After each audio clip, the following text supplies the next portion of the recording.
I've been thoroughly fucking bamboozled. It has been so long. Steam, go away. It has been so long since I had a chance to play this game. It's been 9 days. It's actually, in the grand scheme of things, really not that long. But I've been thinking about this game pretty much non-stop the whole time, which has helped me get through the worst fucking heatwave I've ever experienced in my goddamn life. Deltarune coming out also kind of helped me along a bit. The new chapter was extremely good. I will not be talking about it at all, even slightly. It was really good. I really enjoyed it. But now we must return to Higurashi When They Cry, Chapter 2. When we last left off, I had been revealed as a clown and a fucking rube, because it turns out that I had figured out the truth immediately about Mion and Shion, and then just talked myself out of it. I was like, yeah, they're definitely two different people. And then slowly I went down a fucking a rabbit hole of maybe it's dissociative identity disorder. No, it was two different people. Having thought about it more, I know in the last session I was talking a lot about, oh, Keiichi, you need to fucking fix this. You need to buy the doll for Mion. You need to give Mion the doll. But I feel like I didn't quite shine enough of a light on the fault that Mion is admittedly at. It's totally reasonable for her to be feeling the way she is. Keiichi said some very, very mean things, not knowing quite how much it affected her. But Mion did still disguise herself as somebody else in some, like, secretive ploy. And it's like, I don't know. It's not entirely honest, and it only added to Keiichi's confusion, I guess. Although he wasn't really confused for a lot of it. He had kind of reached his own conclusion, but it was incorrect.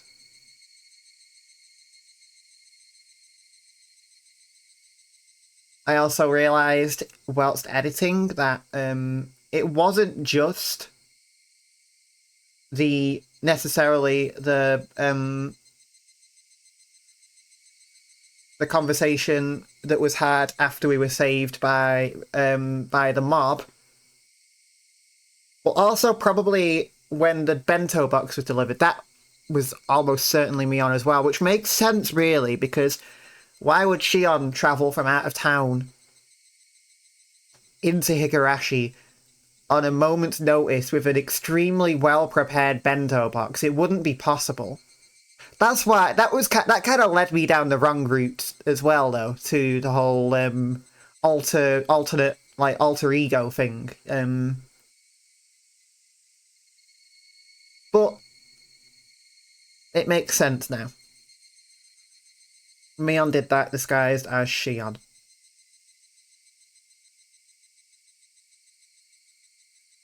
And both times she did that, or maybe even more times, I don't know. But the times when she did that, Keiichi's sort of unfiltered view of her was revealed to her, and it wasn't pretty. And now I suspect the friend group is going to be in a little bit of danger. And I'm worried that right, this is another thing. I'm worried that our friend Rena is going to be disappointed. I need to check. I got a very helpful comment advising me that this entire time I have been mispronouncing the name. So I need to find that comment again. Okay, yes. Reina would indeed be pronounced Reina. Rena, however, is not pronounced Rena, but rather Rena. Rena! Okay. And yeah, if you're unsure, you can probably put the voice acting on and check how the characters say it. If I remember to, at some point, I will confirm that. But yeah, it looks like it's Rena. So I'll start, better late than never. I'll start saying Renner. Oh god, it's Omori Basil all over again, except this time I am just wrong and not dealing with a different pronunciation. Okay. Enough horsing around, enough putting it off. I'm going to pause the recording and go to the bathroom, and then I'm going to start.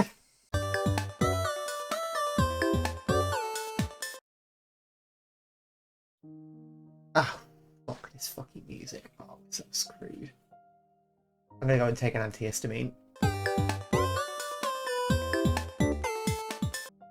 The next day. It was a strange day, where Mion was desperate to regain her composure. Every time our eyes met, she would say that she had something to do, or that she had to use the washroom and run off. When able to just watch, Renna was taking care of her the entire time. Ah! Mion-san, she's acting totally strange today. I know the whole story, but it's hard to explain. There are times when girls are emotionally unstable. Fucking... There's a subtitle for Higurashi When They Cry. It's best you just leave her alone. Hmm? Turning around, I saw Renna calling me from the hallway. I wondered what it was. Keiichi-kun, over here, over here. What is it, calling me over like this? Is it a secret? That is... It looks like it was a disaster. Yeah. Mi-chan seemed pretty broken, but I somehow got her working again. I'm surprised you managed it. How did you exactly? Same way I do with the television. Just come at it from a 45-degree angle and ya! What? Saying that, she made a chopping motion. You know I can't tell if you're joking or not, right? She'll be fine by tomorrow. Also, there's something I want you to do, Keiichi-kun. Fucking anything, man, please. We need to... Look, I'm not saying that Mion is blameless, but we need to do our bit to fucking remedy this situation at once. I didn't mean to do anything wrong, but I still feel guilty. I'm listening. Thanks. You see, Mi-chan is just going to pretend the last few days never happened. Never happened, huh? I see. Well, that's one way to run from it. So, you see, Keiichi-kun, could you pretend to? Then Mi-chan can go back to normal. I don't know if that's entirely healthy, Renna. I don't know if that's the fucking play here. I don't know if bottling this shit up is going to be good for us. Renna. Just doing something as simple as that? Is it really going to be okay? Please, until Mi-chan gets her feelings in order, just go with it. I guess, like, wait for her to figure it out and then we can tackle it is a fair approach to take, but if we don't tackle it... I don't know. Okay, I got it. Even though I shouldn't have been at fault, for some reason I felt guilty. Hey man, you said some pretty mean things, okay? Regardless of the confusing mindfuckery that has taken place. That is one simple truth that we can pass from this, is you said some mean things. And you don't really know it yet, but Mion saved you from a crowd of people. I'm certain of that, actually. I'm 100% certain. I'm not fucking backing myself out of that now. Mion saved us from the delinquents with the crowd of people, and we promised her that we would pay her back.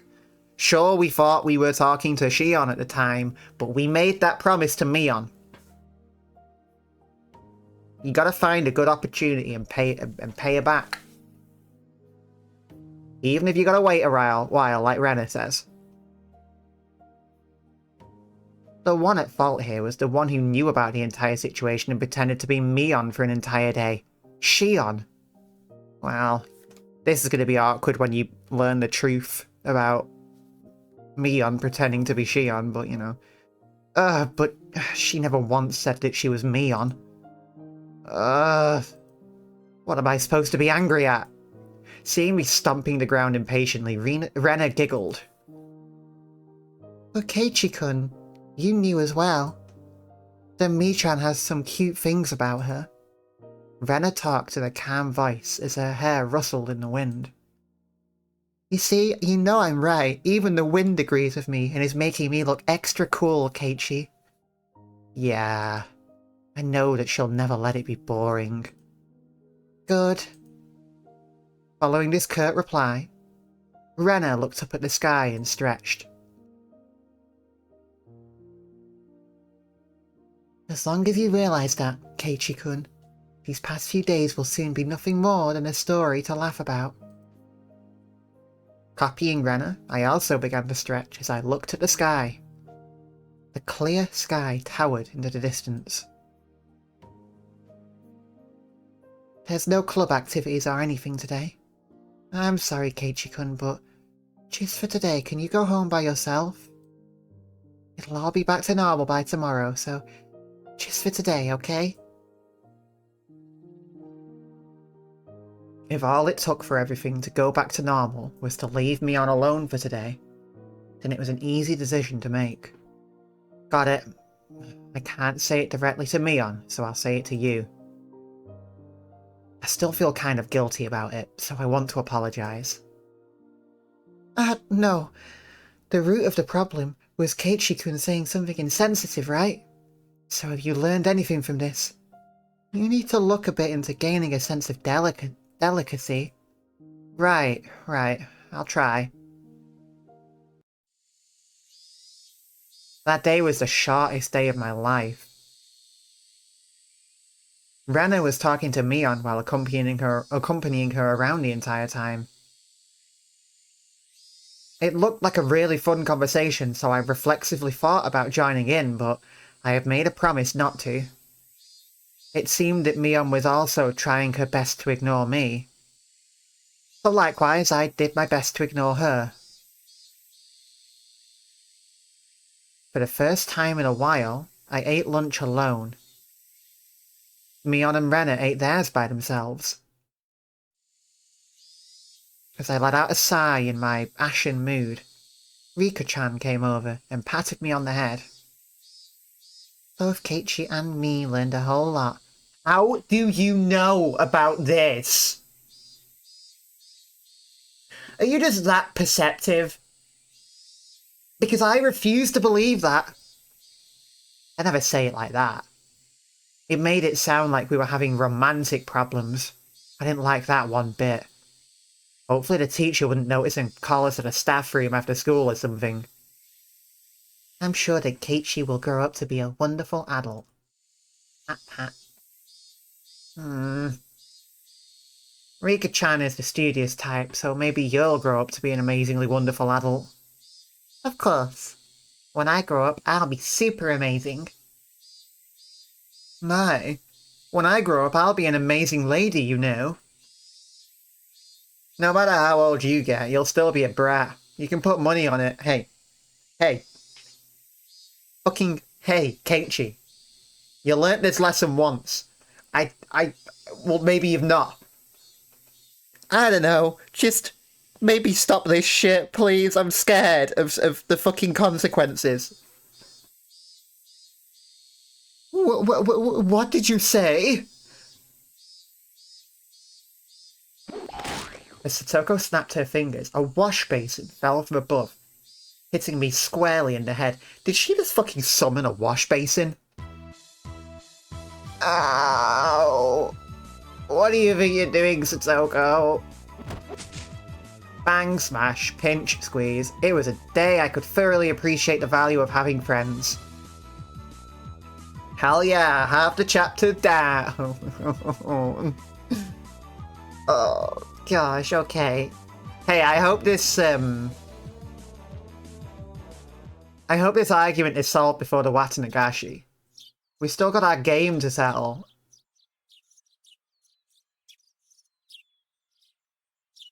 What the hell's going on now? What's gonna happen? Please don't bring Shion into this shit. I don't want to see her today.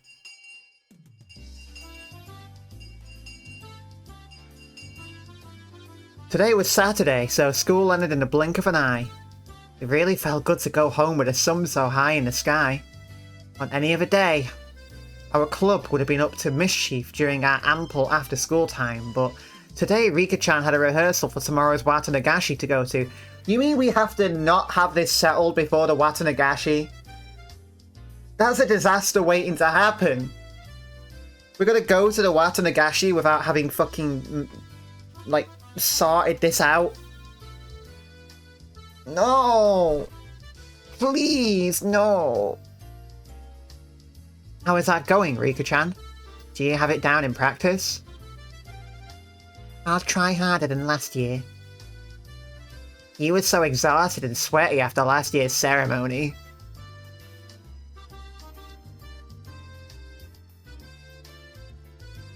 She'll look far more fit for the role this year. Please look forward to the fruits of her training. The Watanagashi festival everyone had been talking about was tomorrow, wasn't it?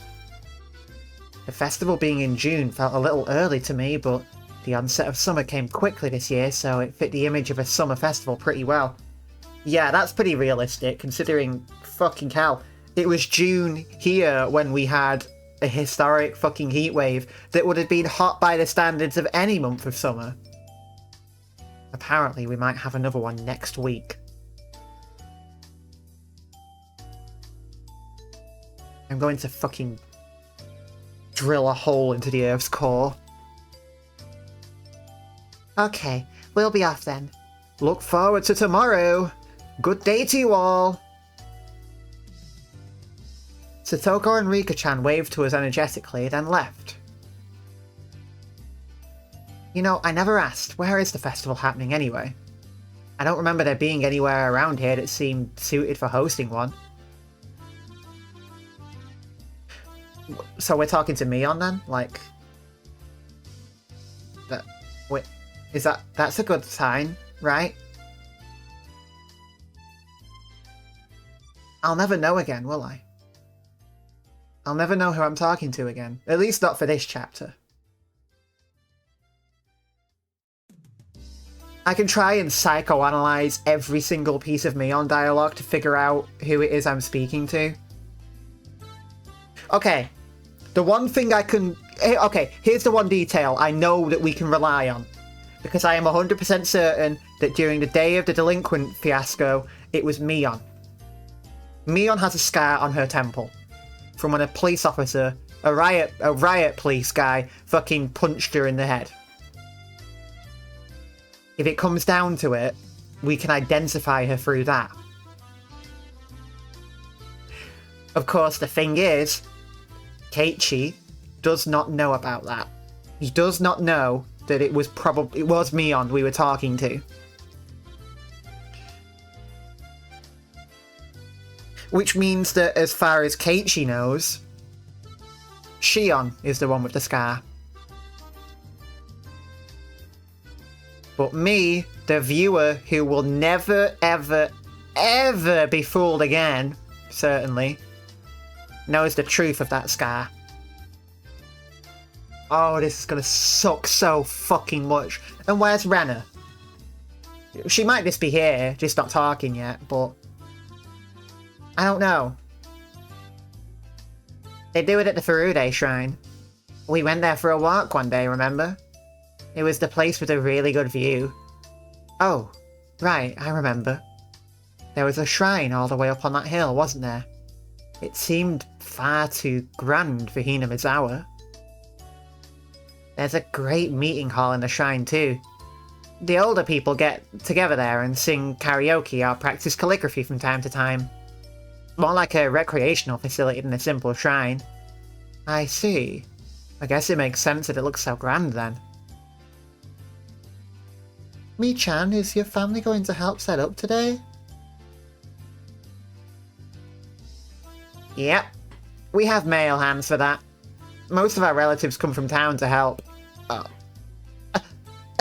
Oh, no! Please, no! Male hands, huh? Well, I mean, I have nothing to do at home today, so... Would it be a problem if I squirm my way in there to help out too? Ah? You want to help us, Kei-chan? Not if it'll bother you at all. I was just kind of interested. We have bond dances and other festivals in the town I used to live in, but I didn't even know where they took place, much less wanted to help. You could say I had absolutely no connection to the region. Having come to Hinamizawa, though, it really made me feel like this place was a home that I had returned to.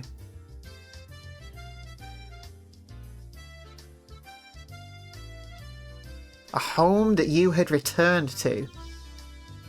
Kind of like Rena, I guess. Huh.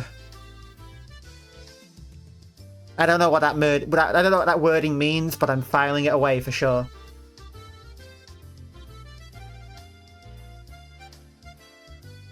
Before I knew it, I harboured a little interest in the small community activity of preparing for a festival the day before.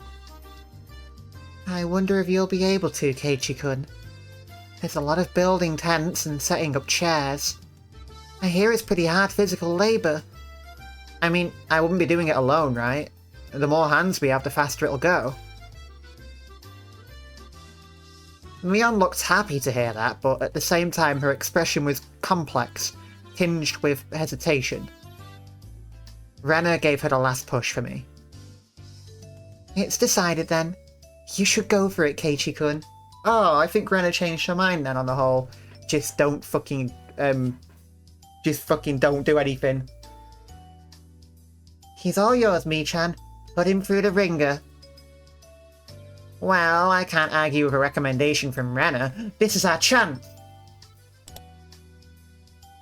This is our chance to have it confirmed for us once and for all.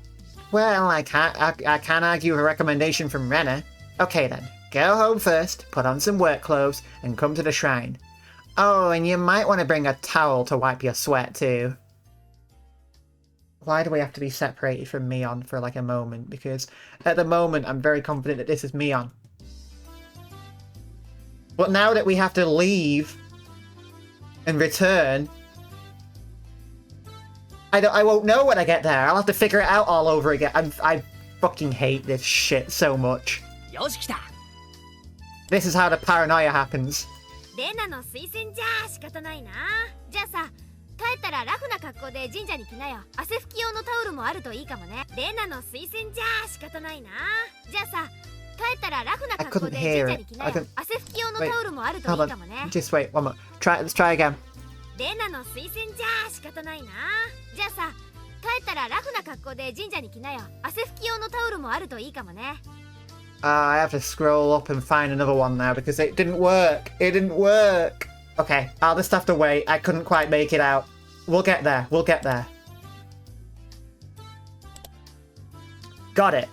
I may look scrawny, but I actually quite like breaking a sweat under the hot sun. Careful you don't hurt your back, okay? Right, enough of my old man spiel. I'll go to the shrine too as soon as I've changed. Oh, this has reminded me of something. I need to make an addendum from last episode. Whoops. Last episode, I was like, oh, wow. Some of this is like, some of these comments about Mion are kind of gender-coded. Knowing since then, retrospectively, that was actually Shion talking about Mion, I'm retracting that comment. It's only a gender comment if it's from the person themselves. For me to hear what someone else is saying about Mion and go, that's pretty gender, would take away from her agency. So, you know, there's still a bit of gender stuff now and again, but I don't know what it all means. But that particular moment, that ain't a gender moment. That's a someone is being mean moment. So, you know, just wanted to square that away. Anyhow. Yeah, Mion is like, I'll go to the shrine too as soon as I've changed. Mi-chan, You do your best too. Bye-bye! Mion waved vigorously to us and left. As far as I could tell from her gallant, retreating figure, she seemed to have recovered from the weak state she had yesterday. Girls are quick to get over things. Mi-chan is already fine. Right. Switching back to normal so cleanly really makes it easy for me to talk to her. It was kind of funny though, wasn't it? Kinda like Cinderella. Like, you can't meet her anymore once the magic wears off. Rena began to giggle a fair bit in amusement. Did she like this sort of thing? Incidentally, me going along with it gave me a weird, hard to describe feeling. Did I turn myself into a plaything, or did they do it for me? Toughy. If you think it's so funny, then you should try pretending to be a different Rena too. Okay, don't say that, first of all. We've experienced a different Rena before, or you haven't, but I have. Secondly, let's try this again. 面白そうだね。そんなに面白いなら、レナももう一人の自分を演じればいいじゃないか。Can't make out the name at all. Fuck, I'm so bad at this. そんなに面白いなら、レナももう一人の自分を演じればいいじゃないか。I think I heard Rena in there. Okay, we're sticking with Rena. I mean, I trusted the comment anyway, but the comment did advise I could use the in-game dialogue to make sure. Anyway. Yeah, that sounds like fun. Keiichi-kun, what kind of Rena would you want to meet? One with a... Fuck's sake, Keiichi, man. Come on, man. One with a bust size of at least 90. Huge knockers that you're okay with me touching. I have never once in my life said knockers. I hate it. I can't do that. She'd be great at cooking and make me lunch and come to see me in the mornings. I do that already. I pull Rena's head into a tight grip and start to pet it. You're Rena Ryugu, right? Rena, not Reina. So you just stay as Rena forever, got it? Thanks. Oh, so we've had the name talk at some point in this chapter. Have fun helping set up the festival. You got it. Let's meet up tomorrow.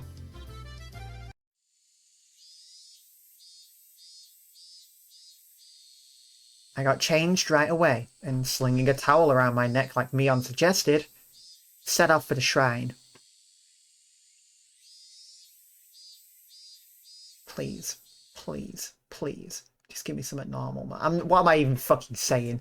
Give me something normal. I'm not getting anything normal.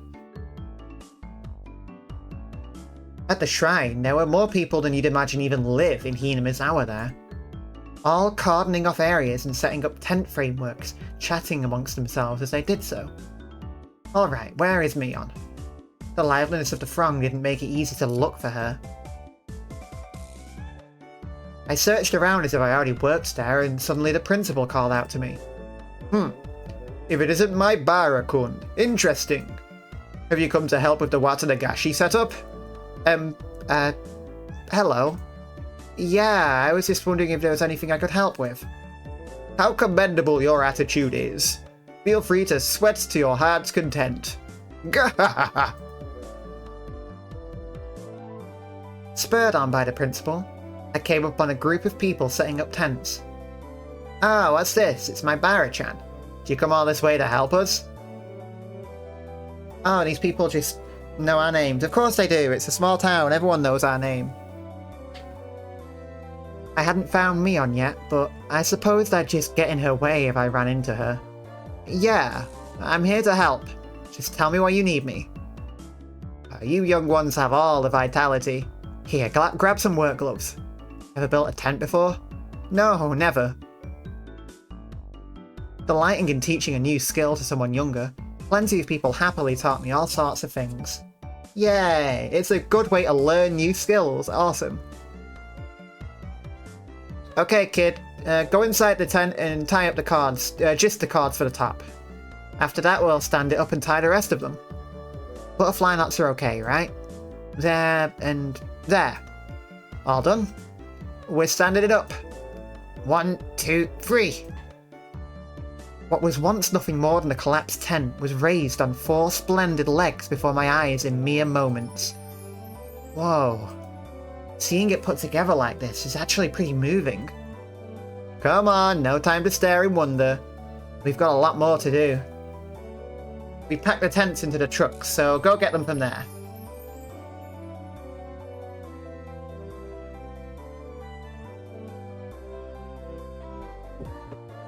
This is it. This is the moment when it all goes tits up. I'm sure of it. I don't say knockers, but I say tits. I'm not made of stone. They're heavy, so take someone with you. No, I'm good. I may look scrawny, but I'm actually pretty strong.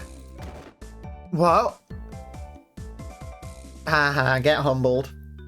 They look light enough, so I thought they were, but they're heavy. That's why I told you to have someone help. Come on, said the man, lifting it up with a grunt and taking it away under his arm. Either I'm weak or these old guys all have superhuman strength.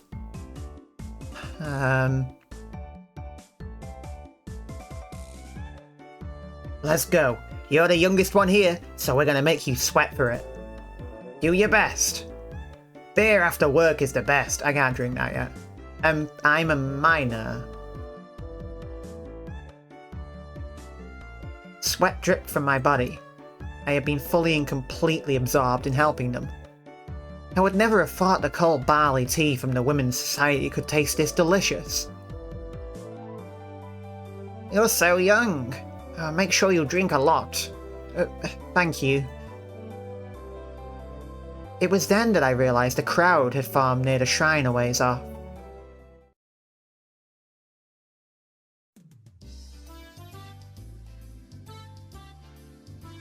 When I took a closer look, I saw a girl dressed in shrine maiden garb and a handful of old men looking like they were preparing for the ceremony together. Is that Rika-chan? Don't interrupt her. Hey, Rika-chan! Do your best! I shouted, and it seemed like she heard me. Rika-chan, positively exploding with vitality, answered with a smile. Okay, they're fine. The older guys with me watched Rika-chan as well, with distant gazes. Rika-chama is doing a great job. She seems far more used to this than she did last year. The old lady who gave me the tea clasped what looked like prayer beads in her hands and said, Rika-sama, we thank you, we thank you. And just like that began to respectfully pray to her. Huh? I just remembered they called it the Furude Shrine. Wasn't Rika-chan's full name Rika Furude? The man standing next to me answered my question. That's right.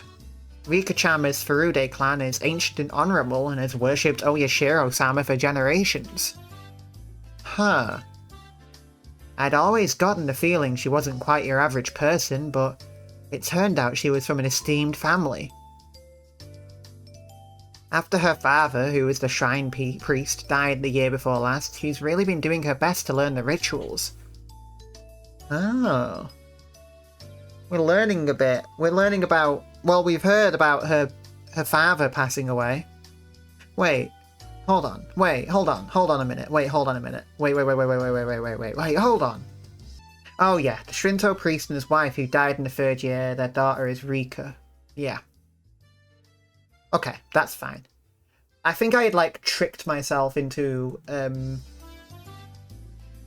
like a memory of, oh, it was actually the grandparents who died. But no, I think it might be the grandparents who are caring for her now.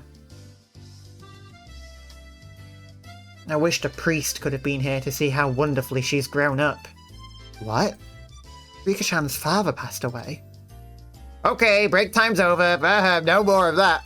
And that's all the lore you're getting today, young man. Let's get the chairs we're not using back to the gym in Okinomiya. Maki-san, Pull the truck around here and take a few people with you. Alright, my Barakun, let's get to work on one last job. You're gonna make me do more work? I can't tell if they know I'm a miner or not, but the older men all cheer me on, encouraging me to do my best, and that the beer will be great. Are we going to Okinomiya? Where was... Oh, there we go.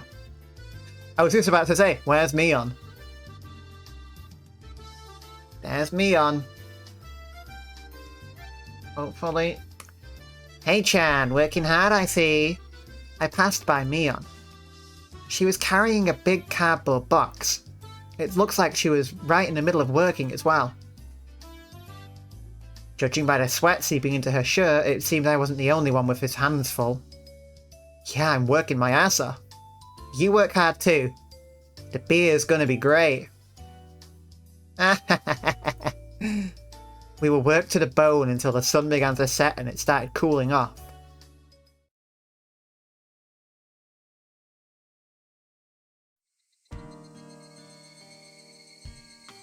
It was soon full-fledged night, and the clear sound of the Higurashi eased the moderate pain I felt.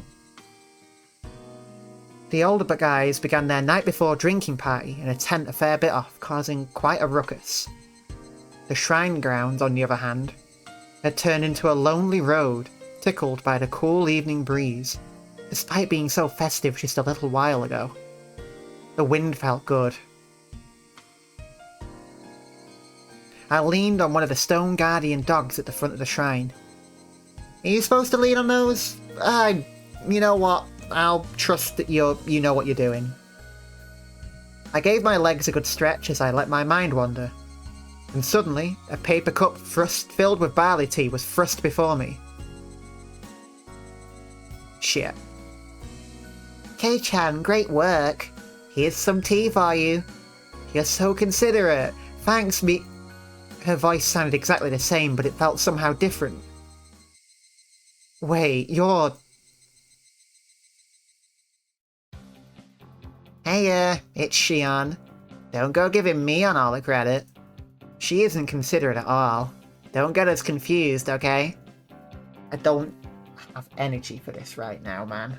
I don't have it in me.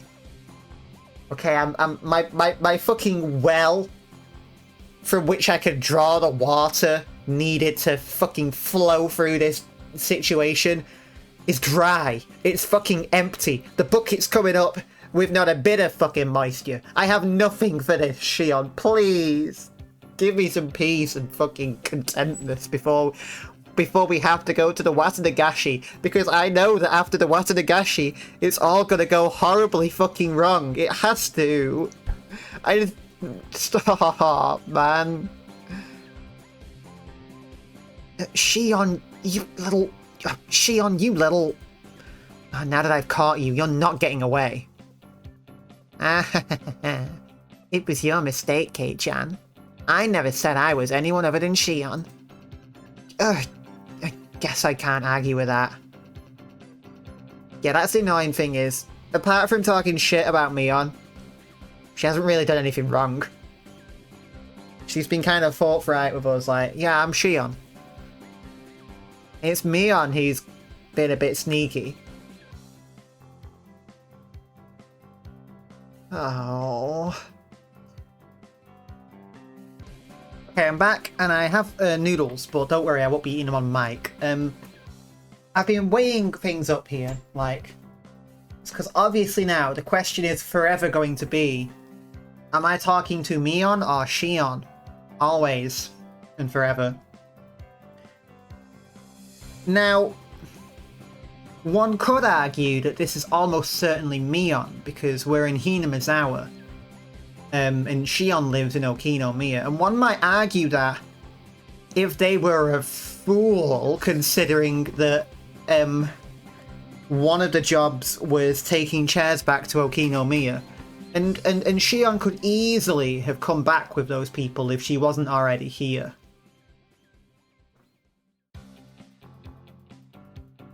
We'll just keep on speaking to her.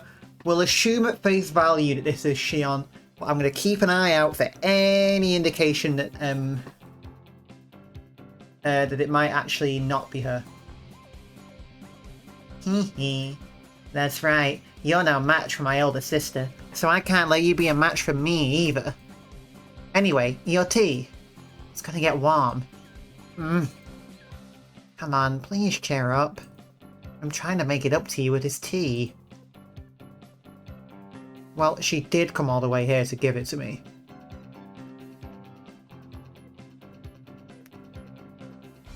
Now I'm confused. Whatever.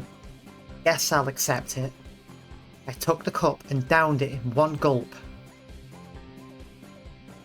And then suddenly... Ah! I heard a loud shout and it got stuck in my throat. Okay, that makes things easier. Which one is it this time? Is it a real Mion? Shion! Why are you hanging out with Kei-chan again? Because unlike you, I'm very considerate. Kei-chan was so sweaty. I couldn't leave him alone, so I brought him some tea. By the way, why are you holding 2 cups of tea? Mion's face went bright red, and she tried to hide the paper cups behind her back. Shion! Fuck you! That was going to be a cool moment between me and Mion, where we fucking hashed things out, came to a better understanding of each other, and it was all going to be okay, but no! No, you had to just fucking turn up.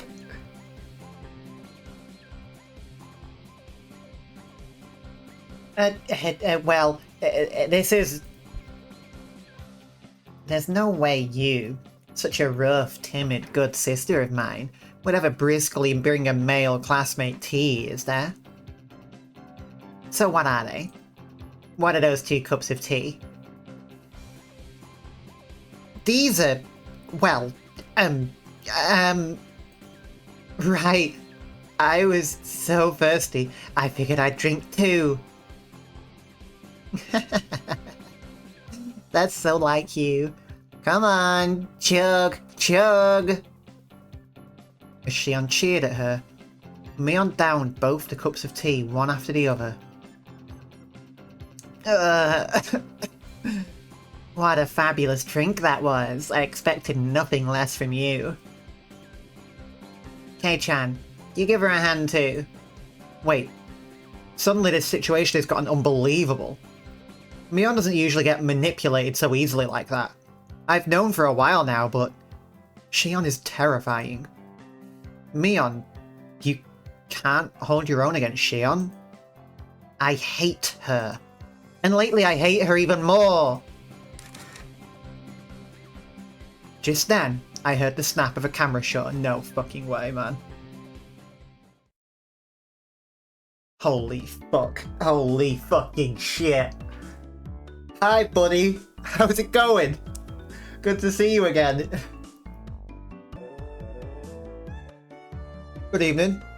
The festival's coming up tomorrow. Thanks for all your hard work setting it up today. Good evening. Why am I still called woman? Fucking patriarchal shit. Why? What does it take for a gal to get a fucking nameplate in this game? You have to be a member of the club. Oh, Shion-chan? Well, it's quite unusual for you to come here. You know Shion. Oh. Intriguing. Oh hey, it's Tomitake and Takano-san. Good evening. It's been a while, hasn't it? So you're that transfer student I've been hearing about. Keiichi Maibara-kun, right? Well, you really did a bang-up job today. I'm impressed. I feel like I've seen this photographer guy before. We met before. I'm glad you remembered. Well, we've passed many times on the road, Keiichi-kun. I hope that's all there is to that. I don't like the insinuation that might not be all there is to that. I'm Tomitake. I'm a freelancing photographer from Tokyo. Then do you recognize me? I'm sorry, but I don't. He literally just had a name said.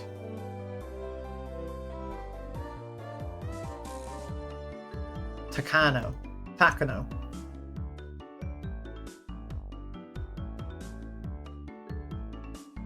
She's Mio Takano-san.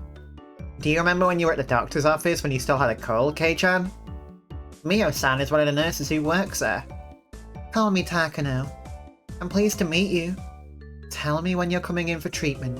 I'll prepare a huge needle for you. That's very thoughtful of you. Tomitake-san seemed to be quite entertained at the Sonozaki sisters being in the same place, and he took picture after picture. I've heard about them, but this is the first time I've actually seen a pair of identical twins. You really do look exactly alike. We're not just alike on the outside. See, our underwear matches too. You idiot, what the heck are you doing? Things have never been as lively as when the two of them are together.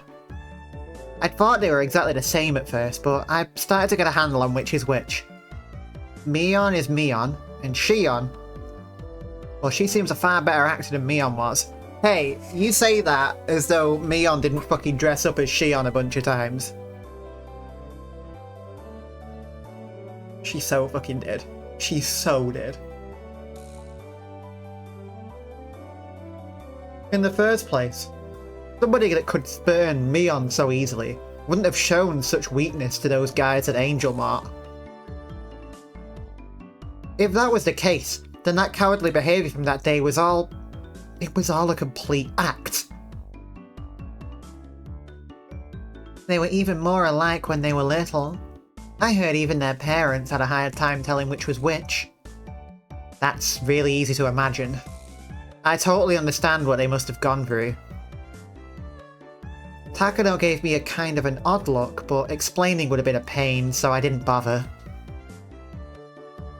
Tomitake, you going straight back to Tokyo after you get picked to the festival? Yeah, unless I get fucking murdered again. So I would rather just stay here forever. Silly adult things, that's all. I hope your photos win a fabulous prize soon. I've been praying for it. Oh, thanks. Next time I come, I'll bring the pictures I took of you all today. My Barakun, you did a lot of work today. Oh, you must be tired from all the physical labour you're not used to. Huh? Well, I'm tired, but it was still pretty fun. Ah, youth. I'm so jealous. I feel like, you know... I feel like I put together a vague theory of a lot of things from the first chapter, but I never did figure out what happened to her. She just vanished.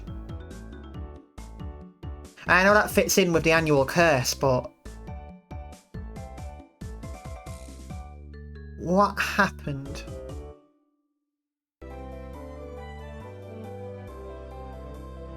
Nano smile.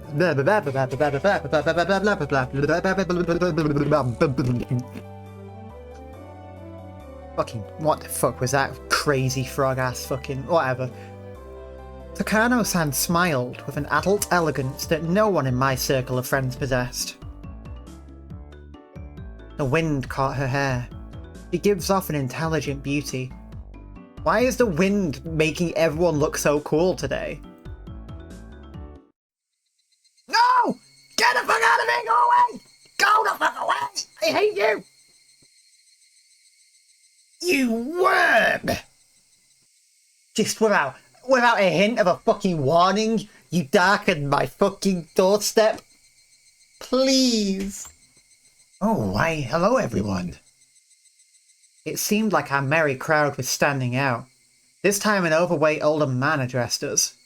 And again, it was someone I thought I knew. If I recalled correctly, he's a policeman, isn't he? Oh, Oishi-san. Good evening. Doing a preliminary security inspection for tomorrow?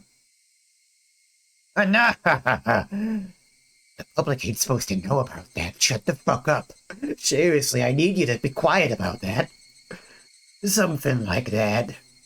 Oh, we've been in Tomitake-kun. You know, it's certainly been a while. I'm honored you remembered my name. You really do love Hinamizawa, don't you? The apartments around here are far cheaper than the ones in Tokyo. Oh, fuck, it's me. The apartments around here are far cheaper than the ones in Tokyo. Well, you should just move here and get it over with. I know a realtor I can introduce you to. I appreciate the thought, but I'd very much like to follow up on that. Alright, everyone. Have a good year. And Happy New Year to the Sonozaki twins, too. Happy New Year, Detective Oishi. We appreciate your work. We'd like to end this year's festival with the least amount of inconvenience possible. Well, it's pretty strict on me. Detective Oishi left us with a low laugh and headed off to talk to some police officers standing a ways away.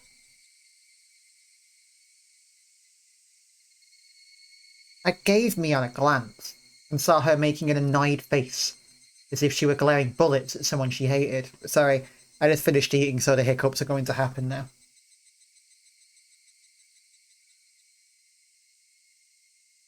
Yeah, it'd be nice if the police didn't have anything to do doing Watanagashi this year. You like this place too, don't you? Oh, you mean to say you dislike it, Jiru-san? I quite enjoy such fantastic stories, you know. You guys really danced around the topic of how fucked up everything is here. Why don't you just spill the beans here on this sacred site? Especially with the times being so dry and interesting. The curse of Oyashiro-sama, you mean? Bro, why are you two like this? Why are you like this? Curse. Tomitake-san used a troubling word. Then, suddenly, someone tugged on my arm. Kei-chan, you pretty hungry? Want to go to the tent with the drinks and have some candy and sweets? What's wrong, Mion? Don't you want to hear about the curse? I'm up for that. I've gotten a little hungry as well. Okay, let's go. A moment later, Shion said something to Takano and Tomitake that stung my ears and gave me a start. I wonder who will die, and who will disappear this year. Oh, fucking hell's bells, man. Just like that, really? Just like that shit? Just like that? Right off the fucking rip, Shion, just like that? Oh, God, no, no, no. Oh, God, no. Okay. Okay. Well, if we need information about the curse, we know that we can go to Shion. She knows a lot about it. Although, I don't know about that. Somehow. I just have a feeling that we shouldn't go to Shion. I don't know. But I think we're gonna. I don't think Keiichi is gonna be... I mean, Keiichi doesn't know about Mion's perhaps sort of proclivities towards maybe not disclosing or mentioning the curse, but... So Keiichi is absolutely going to be like, hey, hold on, Mion. I want to hear about this horrifying curse I just heard about. I want to hear more about that. Sorry. I'm afraid I'm going to have to leave you on your own, Mion. And hang out with Shion instead. And I'm going to cry. And then I'm going to really cry, and then the Watanagashi is going to happen, and I don't know.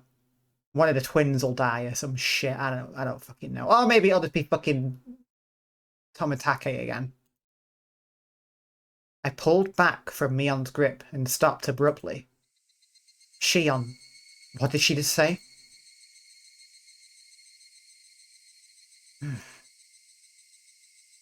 It felt like the air around us dried out all of a sudden. Let's go, Kei-chan. They're talking about something silly anyways. You still haven't told Kei-chan? I make it a point not to spread stories like that. Shion's cold and quiet tone and Mion's harsh voice were quite the contrast. Hey, wait, hold on. What are you talking about? If you know something, then tell me. It doesn't feel right being the only one left out, you know. I don't understand this. Someone explain it to me. However, Mion didn't seem to be all that willing to grant my request. She squeezed my hand in hers a bit, but when she realised I would hold my ground on this topic, she let go. Oh, God. I'm gonna go to the drinking tent first, then. If you don't come soon, Kei-chan, there won't be any left for you. Oh, I get it already. I'll be there soon. Mion left, trotting towards a particularly noisy tent on the other side of the shrine grounds. Before she got there, she stopped and turned back around. Showed no signs of going after her, though, so she ran off. Oh man. I could tell you if you haven't heard, I suppose, but it might be smarter not to ask and go with her to eat dessert. Hey, now, you've already gotten my full attention here. I'm not going to leave without asking at this point. It's happening again. It's happening again. I can't blame Keiichi, but maybe one day we'll do a run where we don't hear anything about the curse and, like, it'll be okay. Like, look, at this point, I don't know. I mean, it's hard to say because the curse has obviously been going on for a long time, but one does wonder if hearing the curse is going to be the catalyst for Keiichi becoming cursed. What's to stop him from becoming paranoid again? I think Kei-chan has the right to hear this too. Whoops. Whoa, whoops. My sister was just stealing that from you. Okay, Shion. I don't entirely disagree, but stop using every opportunity you can to drive a wedge in between me and Mion, okay? Shion's voice was bristling with thorns, as if somehow blaming Mion. What on earth are you talking about? I don't really like people acting so self-important. Takano-san, realising how prepared I was, looked across the group. After confirming that there were no objections, she opened her mouth. Do you believe in curses, my Barakun? Curses? I think they're interesting, but I don't really. I felt their cynical stares and winced. It was like they were telling me it was stranger not to believe in curses. You're not wrong, Kei-chan. Curses are just superstition. It's only natural that you wouldn't believe in them. Besides, you can take all the time you need to decide whether to believe in curses after you've heard us through, said Takano-tan, giving a little smile. They're trying to scare me. At least that's what it feels like. Hey, go hang out with Mion then. Go hang out at the fucking dessert place with Mion. Chill out. Take a load off. Don't think about the silly curse. Alright, I'll start.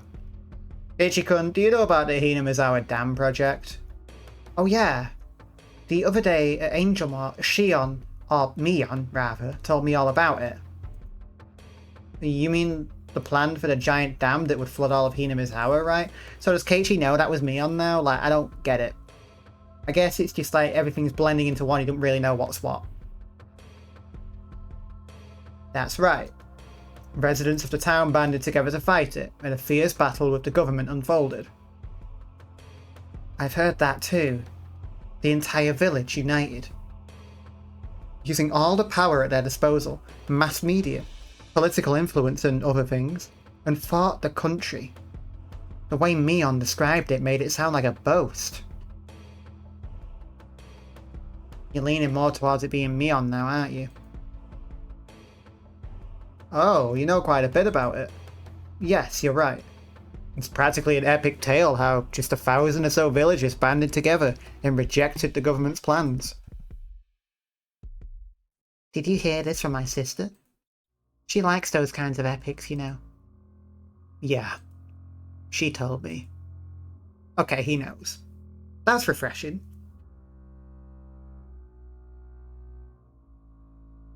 There was, however, an office for the Hinamizawa residents' opposition faction, it was this shrine. Shit. Here. Wow, okay. You know the assembly hall? That's where it used to be. So hold on.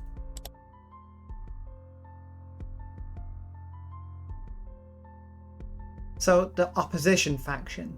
That being, of course, I have to assume that means the faction that opposed the dam.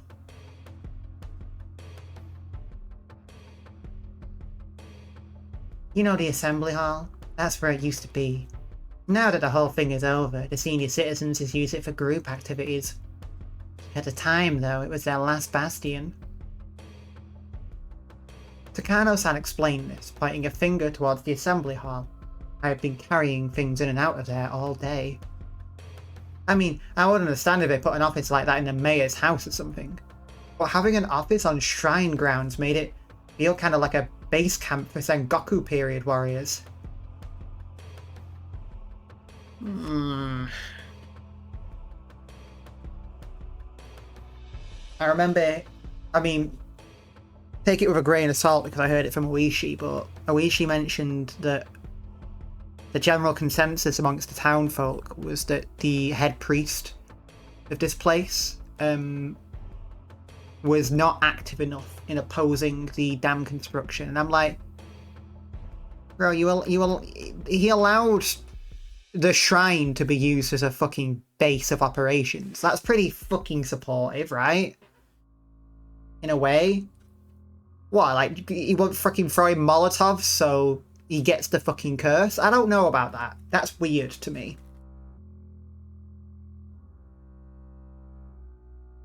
That was basically the mindset, though. Placing the main force in the shrine dedicated to Oyashiro-sama, Hinamizawa's guardian deity, was like a prayer for victory. Oyashiro-sama. That was definitely it. They mentioned Oyashiro-sama's curse before. Is it the same Oyashiro-sama? Do you know about Oyashiro-sama, Keiichi-kun? The name of the god worshipped at this shrine. It's said that he protects all of Hinamizawa. Well, I don't really know much about him. I see. I think Takano-san knows more about the rest. Tag, you're it. Well, that is generally the whole story. Oyashiro-sama is the ancient god passed down in Hinamizawa, and the villagers say he has been protecting this sanctuary from the poisons of the outside world. So essentially he's a basic, standard guardian deity. I guess you can find that sort of god anywhere you go. There's no research into whether worshipping Oyashiro-sama is a manifestation of a kind of elitism too. What I mean is that the worshippers might think of themselves as chosen people. Really? Believing yourself chosen? A nationalistic belief that you're part of a superior race or that you're a special clan chosen by the gods. They believe they're a superior clan, so they believe strongly in cooperating with others, but they also end up being exclusionary towards other clans. I won't go into too much detail, but it's sort of national and religious ideas that lead to war. Of course, that goes for Japan too. A long time ago, the people of Hinamizawa strongly believed themselves different from humans, that they were above them. They believed that interaction with the lower world would sully their souls. So everyone believed that if one from the lower world came to the village, they would be sullied and suffer the wrath of Oyashiro-sama. Apparently that kept everyone away. And we sure did just move here, didn't we? Oh, this is going to make Keiichi so fucking uncomfortable.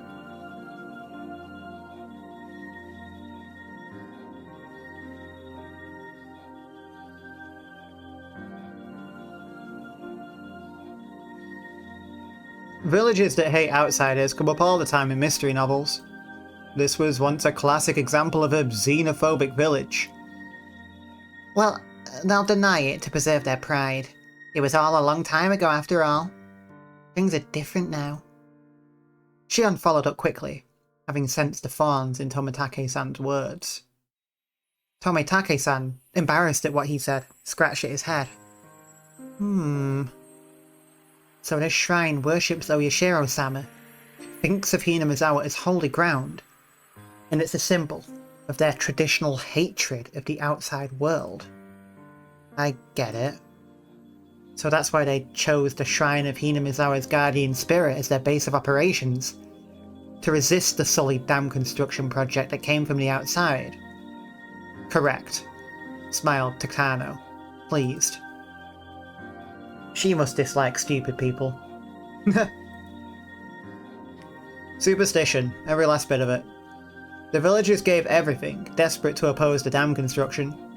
And right in the midst of it, the incident drove home the finishing blow. Oyashiro-sama's curse. The person managing the construction site of the Hinamizawa Dam was murdered. 4 years ago, I believe. It took the newspapers by storm. Do you remember it? No. Not really. He had a fight with a subordinate and was beaten to death with a pickaxe. His limbs and head were torn off and the remains disposed of. One of those dismemberment homicides. Well, they were all the rage at one point. Such a gruesome incident. But it was just that. An incident. A person caused the incident after all. Should they really put it down to the curse? Then the following year, the man who had organised Hinamizawa's group of dam proponents, he fell from a cliff while on vacation and died. Apparently, it was an accident. Of course, most of Hinamizawa was hostile towards him. The police were all over the case as if it was a homicide, but in the end it was judged to have been an accident. Now it's an accident. This is the most curse-like one, but it's still far-fetched. And then, on the next year, this time the priest of this shrine contracted an unknown illness and suddenly died. Rika's father. This may sound a little rude, but the old priest was kind of a wait-and-see type. The whole village was in an uproar about the dam, but he just kind of didn't seem to want to bother. The shrine was the symbol of the opposition movement, and its priest, well, his attitude worked against him. The villagers at the time had hoped for a leader, but their hopes were betrayed. Some people were apparently pretty angry too. So at the time, all the older people were like, "This is Oyashiro-sama's curse." That's what they said. It did seem like every year, dam-related people the village had resentment towards were dying. It was pretty creepy. Oh, and also, it's interesting. All of these incidents and accidents always happen on the night of the Watanagashi festival.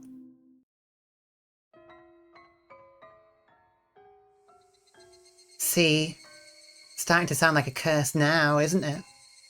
Then the year after that, in other words, last year, the sister-in-law of the man who was the leader of the dam proponents, the one who accidentally died, was discovered dead, having been beaten to death. Of course, they caught that criminal. See, really seems like a curse, huh? 4 years in a row. Each one of the incidents and accidents were relatively commonplace, but every single one of them happening on the night of the festival worshipping Oyashiro-sama. That's not normal. This is an interesting twist now, because now, unlike Chapter 1, where we were innocently going through the festival having fun, and we didn't find out about the curse until after the festival, right before it struck. Now we'll be going into this festival knowing about the curse. And probably trusting me on a whole lot less than normal, but still probably having to play club games.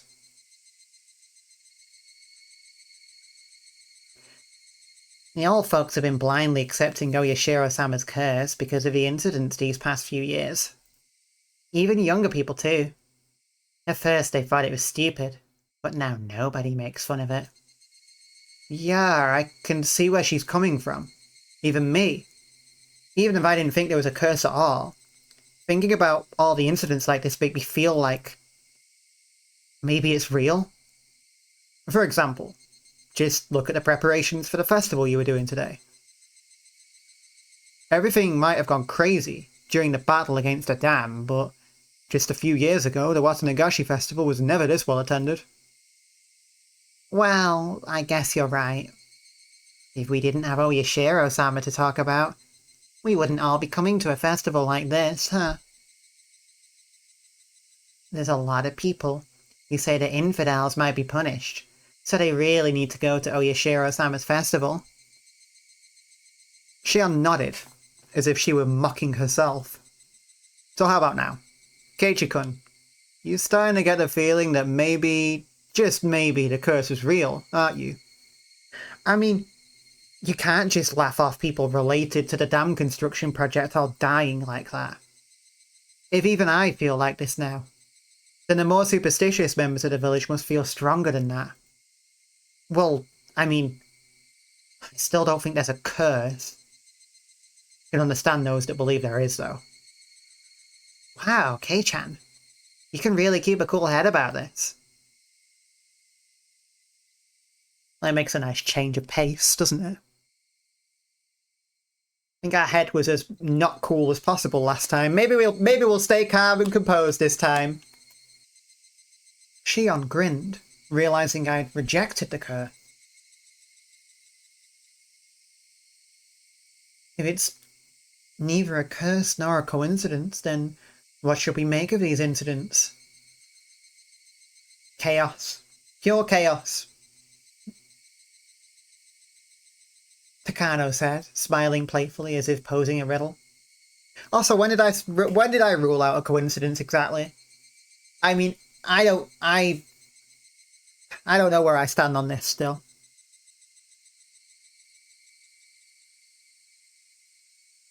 Like, there's definitely something going on, but I don't know what it is yet, simply. Neither a curse nor a coincidence. A conspiracy. But every year someone dies. What should we make of that, then? Tomitake-san, catching on to the fact that I had no idea what to make of it, opened his mouth and came to my aid. Takano-san is suggesting that it might be the work of real people. Conspiracy. Discount curse. Discount coincidence. And it's conspiracy, isn't it?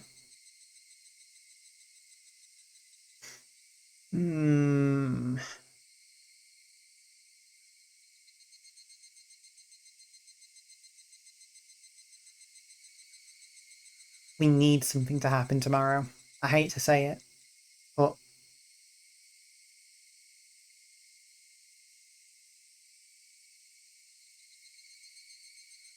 we need more information.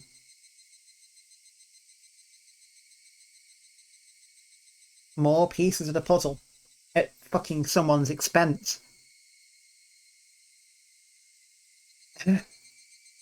Simple process of elimination would have got me there.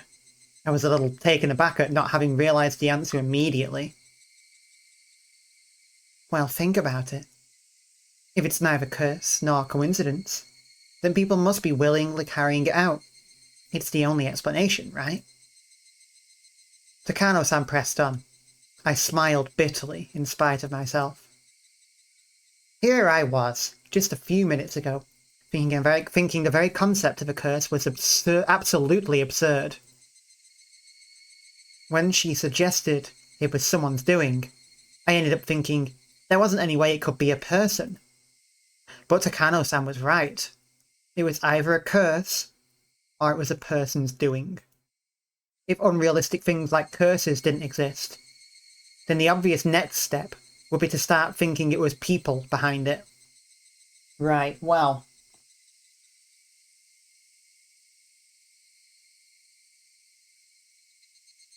obviously we know the pattern, although it has gotten looser and looser over time, is people who were involved in the dam, supportive of it,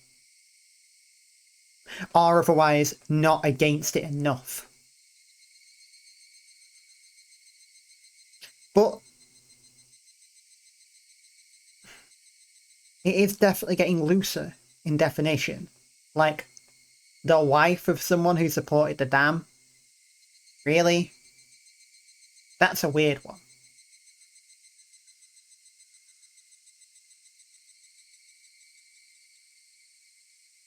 That's a weird one. And that is one that is, you know, the falling, the illness,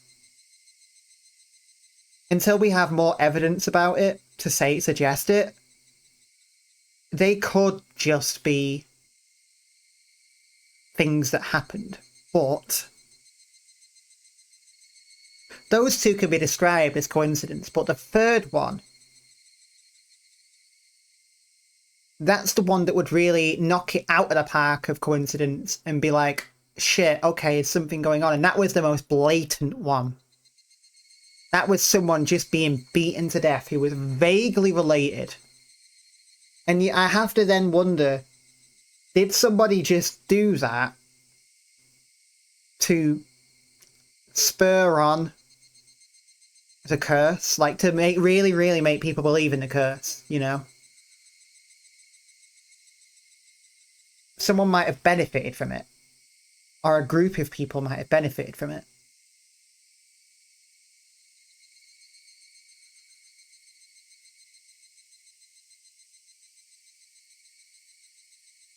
And now here we are again.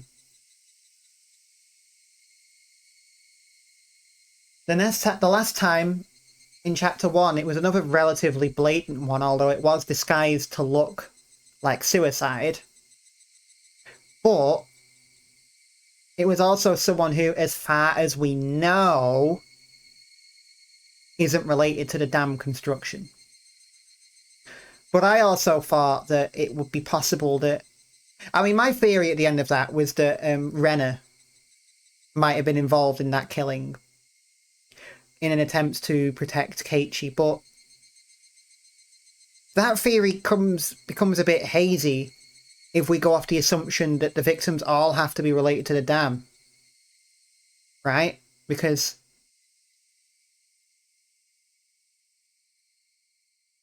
what does Keiichi and his family have to do with the dam? Why would they be targeted? If that is indeed the point of the curse. Every time you start to sort of grasp hold of a firm theory, you start to think of a couple of inconsistencies that just muddy the water enough that you really can't settle on anything. It's an extremely well put together mystery, this game.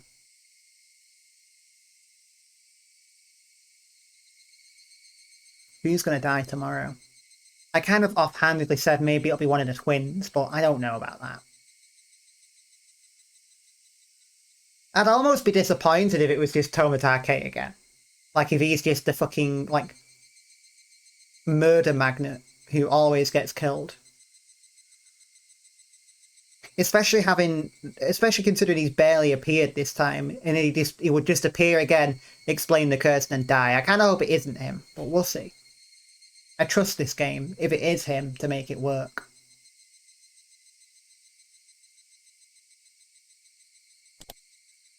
Okay, obvious next step would be to start thinking it was people behind it. But if that was the case, I glanced at Shion. If the culprit is a person, then they'd have to be someone from Hinamizawa. That's what the police officer, Oishi-san, thinks right now too. Hey, wait. That can't be... I thought I now knew the real reason Mion didn't want to talk about this. If Oyashiro-sama's curse really existed, then that's fine. It would be divine judgment for the Dam Project business. However, if Oyashiro-sama's curse didn't exist, which it obviously didn't, then the culprit would most likely be someone from Hinamizawa. The villagers had worked desperately to oppose the dam construction project. I knew they had used all sorts of methods to fight against it. If one of those methods was... maybe... People whisper that Oyashiro-sama's curse could be the doing of a secret group in the dam resistance movement. Well, there's a fucking new theory for the fucking table, ain't it? Ain't it? A new theory for the fucking table.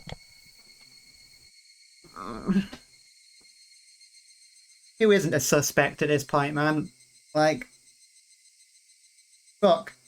Did like little 6-year-old Satoko or Rika fucking hack that guy to pieces? At this point, I wouldn't discount it. And this is how we become paranoid. Huh. Deary me. Can really see why Keiichi went the way he did in chapter 1.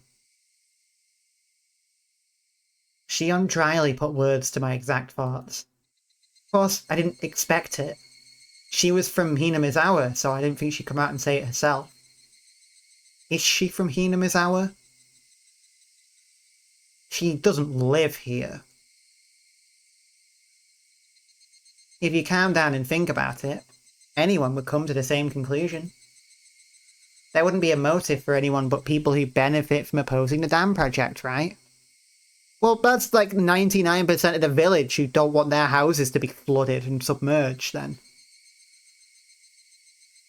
The motive is you oppose the dam project, but this whole village would be fucking submerged if the dam went ahead. So it could be almost anyone. That's not particularly helpful, Shion. I guess that's true. Admitting to the existence of a darker side of the dam conflict would be rude to Mion, who spoke of it so highly. So I couldn't just accept Shion's seemingly logical viewpoint. One more thing. The police probably don't know this. There's proof that someone from Hinamizawa committed these crimes. And the people of Hinamizawa know it. What? Shion rebukes me to keep my voice down. Sorry. But there's proof. What is it? It's the fact that one person dies and one more person disappears. One more person disappears. Did that mean that someone besides the one who died from the curse was a sacrifice? What do you mean by disappear? They just vanish and you never see them again? That's right. Suddenly and without a trace. As she spoke, Shion pretended to do a trick with her hands like she were making a magician's hat disappear. One dies a mysterious death, and one disappears never to be seen again. A strange vanishing act. But then, why? How does that equate to someone from Hinamizawa being the culprit? Well, actually, Hinamizawa has this one really old legend. It's about how people offer sacrifices to Oyashiro-sama to calm his wrath. Sacrifices? Yes. They used to wrap a living person up in a bamboo mat and let them slowly sink down into a bottomless swamp. Fuck that. That's a fucking nightmare. That is a nightmare. Oh god, that's so fucking awful.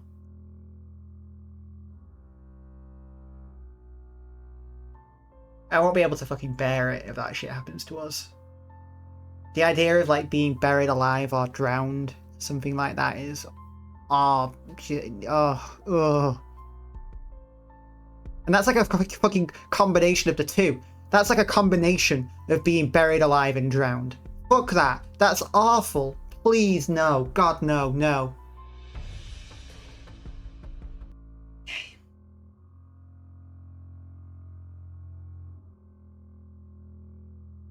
Ano-san, though, explaining something pretty terrible, has a look of glee on her face as she did so. As far as I can glean from the literature, it actually took 3 days and 3 nights for them to sink. See, even people a long time ago like symbolism. As the body sunk, or Yoshiro-sama's anger would be quelled. Both were submerged into the deep. The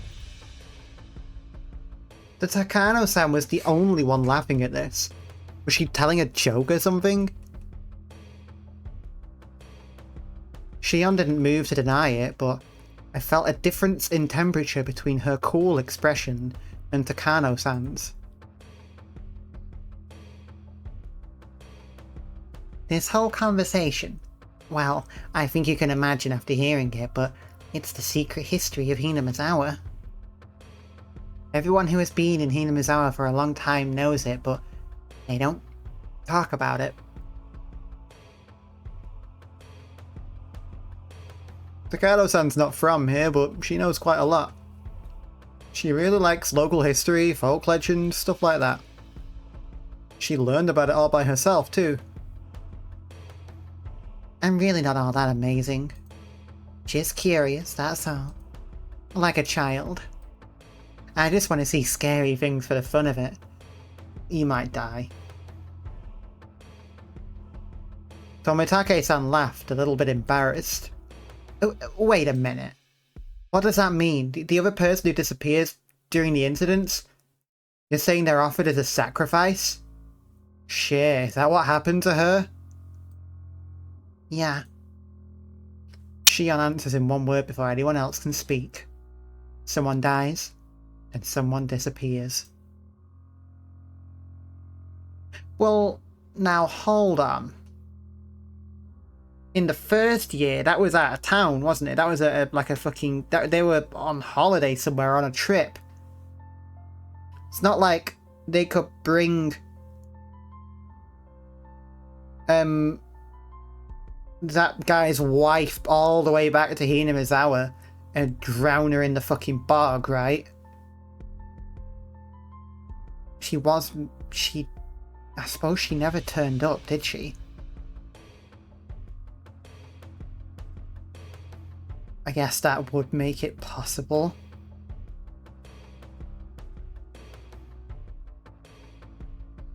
Oh dear.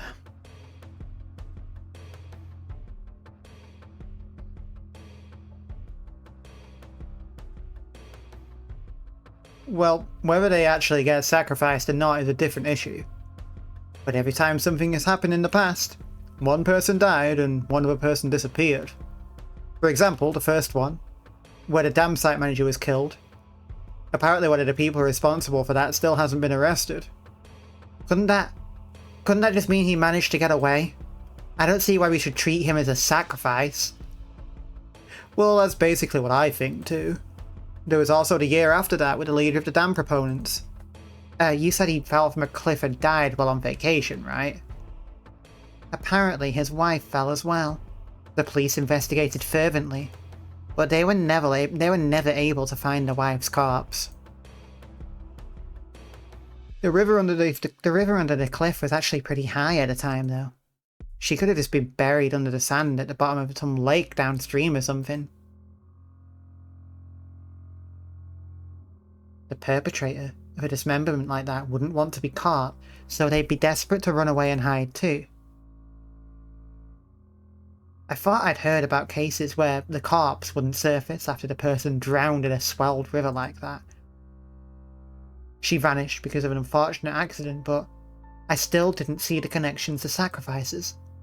If you took each of the past incidents in turn, none of the disappearances evokes that terrifying of an image.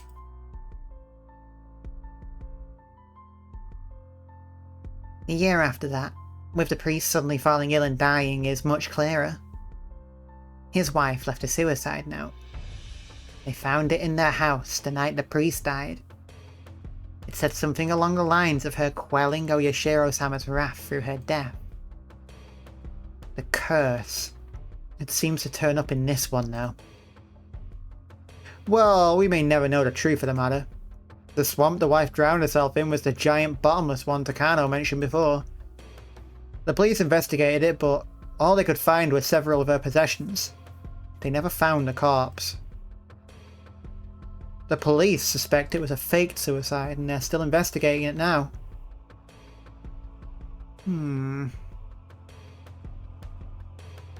Someone dies every year, and in the same way, someone goes missing every year. Is she trying to tell me that everyone who vanished was kidnapped by some extremely efficient means and dumped in the bottomless swamp, still alive, and drowned to death? But a curse, that's unbelievable in its own right. And the next year, what was it? The damn proponent's sister-in-law. She was killed. So at that time, someone else vanished. Someone did disappear. It was a boy around my name named Satoshi Hoju. Fuck. He's gonna say Hoju like that, really? Just like... Are we gonna pick up on it?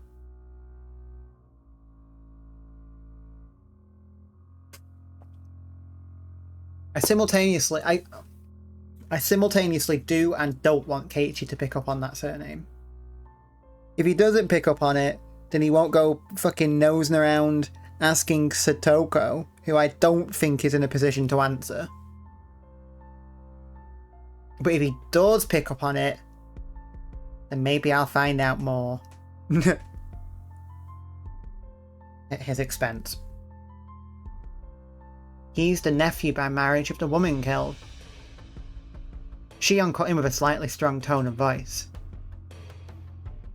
She knew the boy who had disappeared pretty well. At least that's the vibe I was getting. If her and Satoshi got on quite well, she'd be pretty fucking pissed off at Mion. But like, I don't know, seemingly being so proud of Hinamizawa's history and so involved.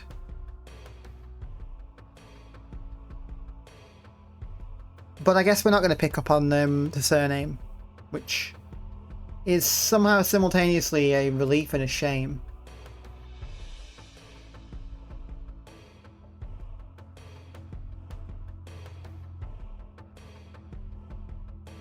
Well, that about sums everything up. One person always dies, and one person always suddenly disappears. Leaving the suddenness aside, the fact was that each incident involved one person disappearing.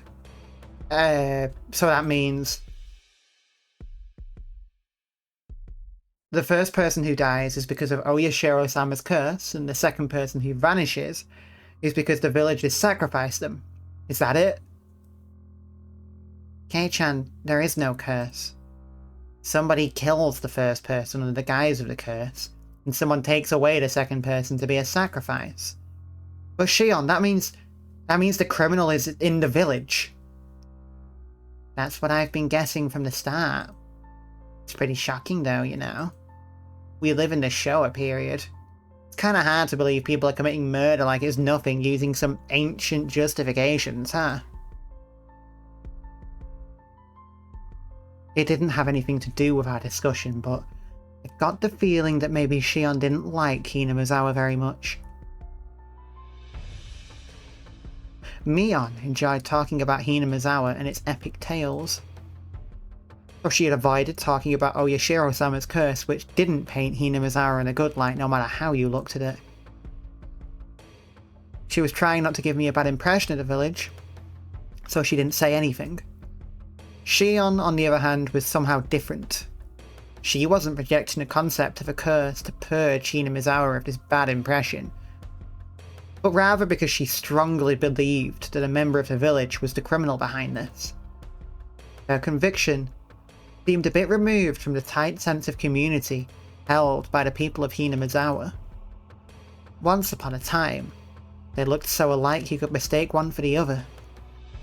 But talking to her now, I was getting a powerful feeling that Shion had a completely different personality than Mion. Than everyone else. They all think someone from Hinamizawa did it, right? Neither Shion nor Takano-san answered that.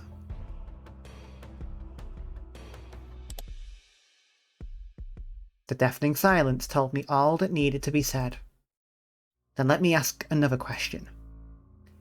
If someone from Hinamizawa is the culprit, then who is it? Neither Shion nor Takano-san had a reply to that question either. Though it may have been rude to ask, I had hoped they wouldn't have one. The reason I asked was to argue that their explanation that the culprit was from Hinamizawa was nothing more than one possibility.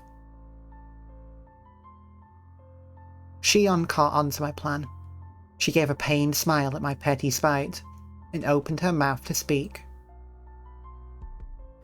All I said really just amounts to circumstantial evidence anyway.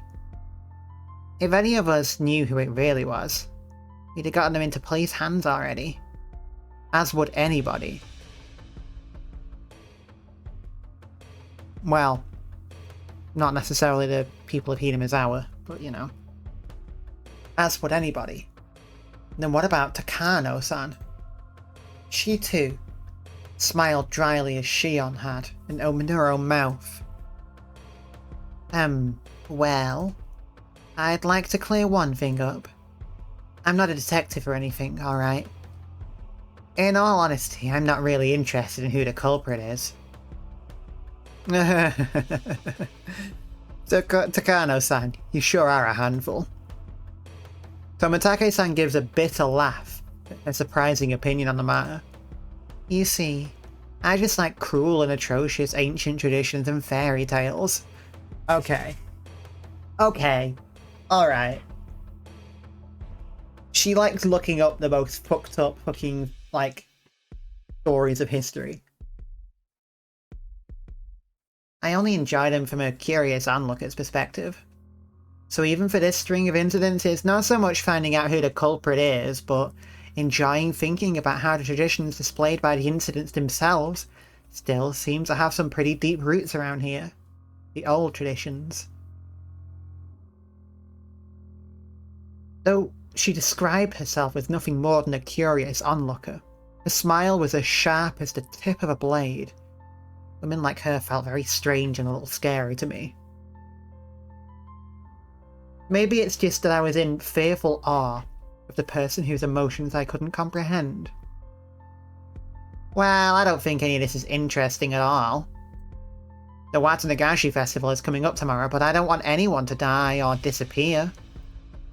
Tomorrow, her. That's right. It had completely slipped my mind. The string of murder incidents people attributed to Oyashiro-sama's curse. It wasn't over. If last year's incident wasn't the end, then tomorrow night at the festival, would someone die and someone disappear? I do wonder who will die tomorrow and who will disappear, though. Takano-san said, running a comb through her hair with elegant movements, with a thin smile and a voice that nearly made me shudder. She almost looked like she was enjoying the thought of the incidents that could happen tomorrow. Then out of the blue, we heard a loud round of applause. They seemed to be ending the drinking party early. Right, I was making Mion wait this whole time, wasn't I? I should go back to her soon. You're teasing the kid too much, Takano-san. Now Keiichi-kun thinks it's all true. I apologise. It's that bad habit of mine again, said Takano-san, sticking out her tongue bashfully. The strangeness in her expression was nowhere to be found. When Takano-san sees an innocent child like you, she can't help wanting to poke fun at them. A real bad habit. Keiichi-kun, you listened to everything so earnestly that she ended up getting carried away. Unlike Takano-san, Tomitake-san seemed like a totally normal person with common sense. They were apologising after realising what kind of impression they'd given me. The stuff Takano-san just said is all fiction. If it made you harbour any bad impressions about Hinamizawa, then we apologise for that. Jeez, Jiro-san. You apologise too, Takano-san. Tell him you're sorry for scaring him. Takano-san and Tomitake-san were arguing and messing around now. The strained air around us had already dissipated. Kei-chan, you should get going soon too. Mion is the jealous type. If she sees me, she'll probably start a fight, so I'll just be going home. Really? Then I'll go see what Mion's doing and apologise for making her wait, I guess. Sorry for being such a nuisance, Keiichi-kun. Could you tell Mion-chan we're sorry for borrowing you for so long? Yeah. I don't think telling her will make her feel any better, but sure. Tomitake-san and Takano-san, standing next to each other, both began to chuckle. Okay then, Kei-chan. Let's try and run into each other at tomorrow's festival. We'll see each other. I mean, it's us we're talking about after all. We'll be making so much trouble it'll be hard for you not to find us. Shion and I said our goodbyes to Tomitake-san and Takano-san. Before we could leave, Takano-san called out to us. Thanks for listening so earnestly to what I had to say. You're just so good at listening. I had a great time talking to you. Good at listening? No, not at all. I was just in a state of perpetual bewilderment from all the shocking topics being thrown at me one after the other. Did you like my story today? Well, it was pretty interesting. Then I'll tell you some more sometime, okay?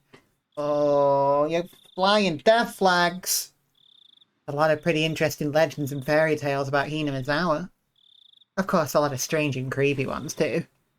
I'll choose a bunch of my favourites and tell you about them. I was kind of happy, but kind of worried. I can't help but smile dryly and scratch at my head. Keiichi-kun, you can go now. Takano-san is just messing with you. They said goodbye again and run off. I heard Tomitake-san call out behind him in a clear voice that we would see each other at a festival tomorrow. When I went to the tent Mion was waiting for me in, she was nowhere to be found. I made her wait so long. Maybe she got mad and went home. After asking some adults passing by, I heard that she went home talking to some relatives. Maybe I shouldn't have done that. But my regret for having made Mion wait wasn't enough to triumph over the impression Takano-san and Shion's uncanny story left on me.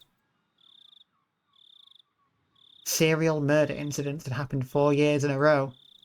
Would tomorrow's events make this the 5th? And the possibility that someone from Hinamizawa is carrying this all out under the guise of a curse. The queer tradition of ritual sacrifice entirely unbecoming of the Showa period we lived in. I regretted it a little, though it was too late. If none of those creepy stories had anything to do with me, then I should have let Mion pull me away from that crowd. I felt a little ashamed about letting my cheap curiosity get the better of me.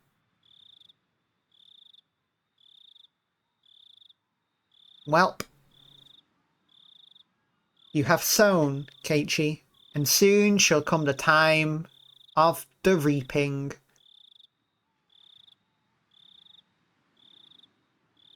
Oh shit, look at all these fucking tips we gotta look at. Oh god, no, please. Oh, help set up for the festival. Okay, we got free scrapbooks and festivals around the corner. Alright, well, let's take a moment. This was like the exposition chapter. We're now pretty much fully caught up with almost everything that we knew about in the first game. Which leads me to believe that we'll be getting a lot of new information going forwards. I think it's going to become increasingly untenable that we get the full recap every single chapter. Like, are we going to get a full recap of all of the information we learned in chapters 1 and 2 in chapter 3? And so on and so forth? I don't know.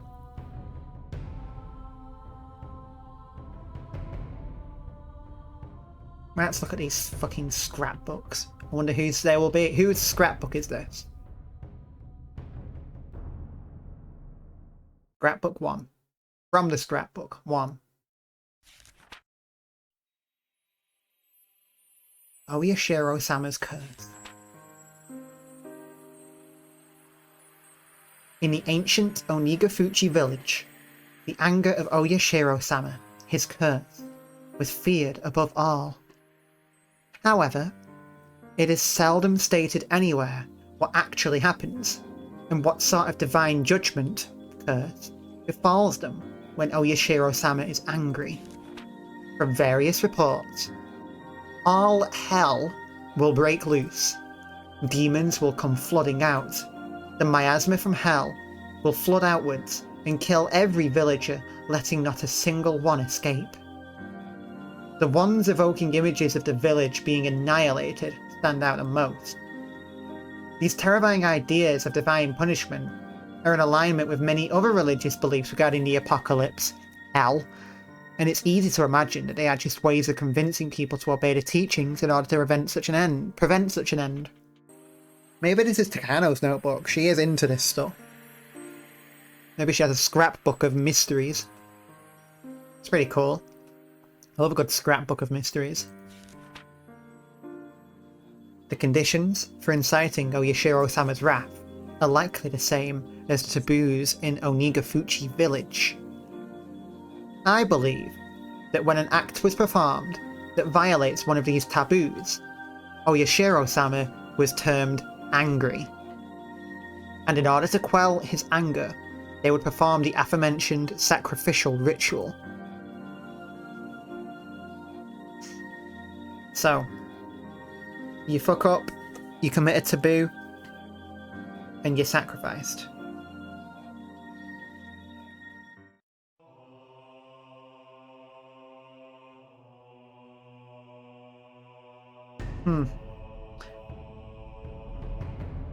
Of the taboos we kind of know of, don't leave or you'll don't leave and return. Well, don't even leave or you'll be sullied. Don't be an outsider or you'll be sullied. Don't interrupt the hunt. We know a few. Second scrapbook. The human sacrifice ritual. The sacrificial ritual was a simple drowning, involving plunging sacrifices into Onigafuchi swamp, which was considered hallowed. Of the rituals of Onigafuchi village, this one was unique in that the sacrifice would sink slowly over the long course of 3 days and 3 nights. I believe that it wasn't so much the killing of the sacrifice that was important, but rather the symbolism of them sinking as the submerging of Oyashiro-sama's anger. Oyashiro-sama would get so angry that anger would completely envelop that person, and they would then have to be drowned in the bark so that all the anger would be taken with them, I guess. For that purpose, they must have had a passion for learning various methods for keeping the sacrifice from sinking too quickly, to force them to sink more slowly. Unfortunately, as far as I can tell from the records, these methods were not recorded. My thoughts are that they may have used logs or some similar material to create a raft, then set up a scaffold on there, hung the sacrifice up with ropes, and let them sink little by little over time into the swamp. However, if that were the case, it would not be strange if the ritual implements used for such a ceremony were honoured as holy and enshrined somewhere.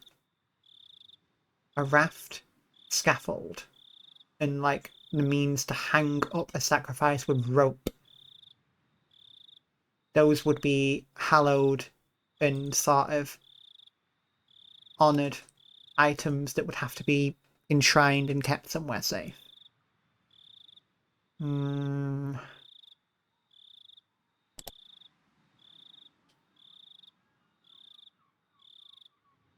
Raft, scaffold,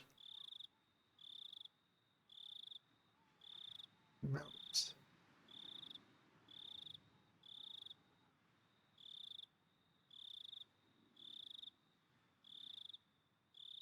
Do we have a link there?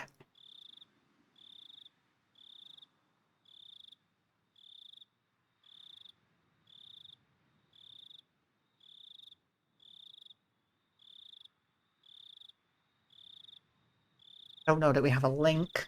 All I know is that the villagers here are very industrious and very strong. They're used to hefting very heavy things, despite their age. So it makes sense that, if necessary, they could very, very quickly construct this thing. They constructed the tents for the festival very, very quickly. They could put up a whole scaffold and commence with the sacrifice in the span of a night.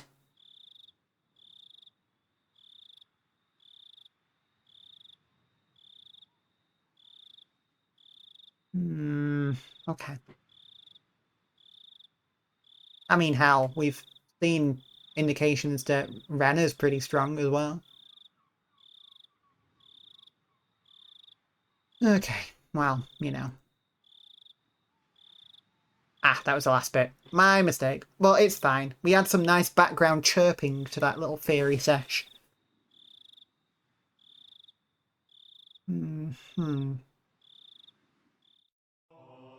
From the scrapbook 3.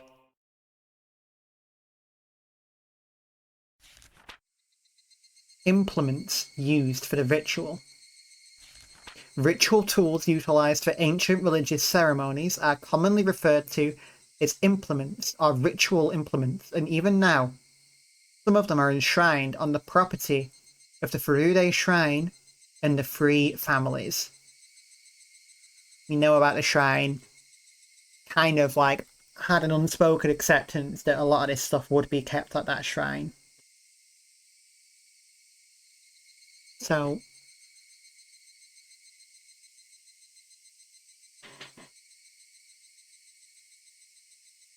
the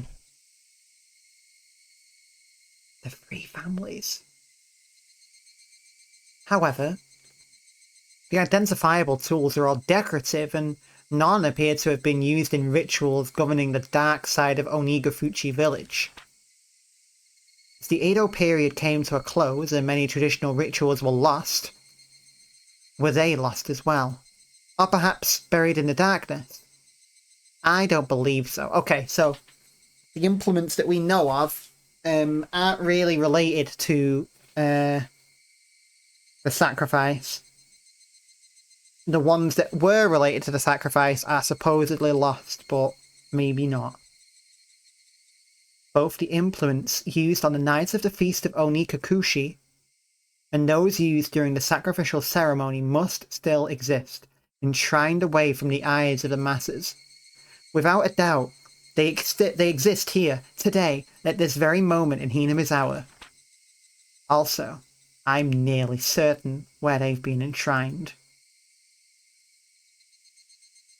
What was once locked steadfastly has, for some reason, changed this year to a cheap-looking padlock. He might be able to do something about such a lock.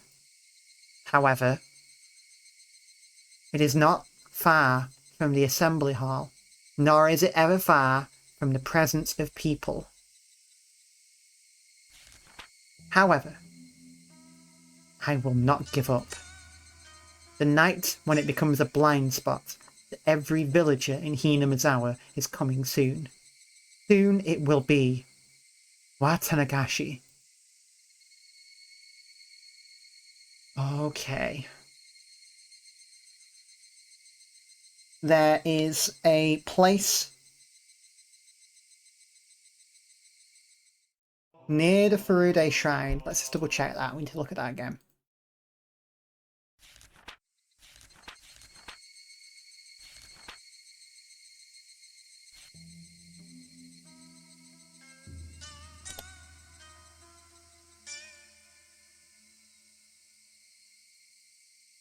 It is not far from the assembly hall.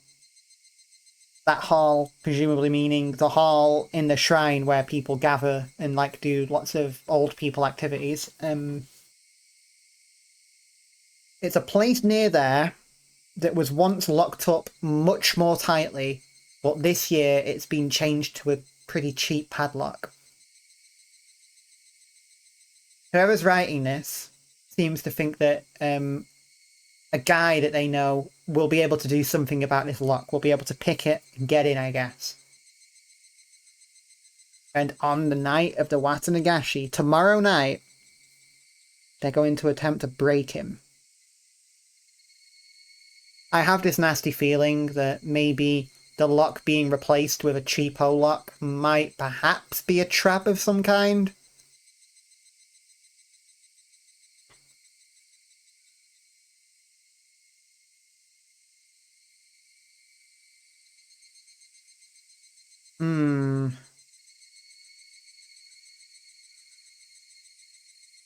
But it sounds like the perfect situation is forming for two people, count them two, to go snooping around somewhere where they shouldn't on the night of the Watanagashi.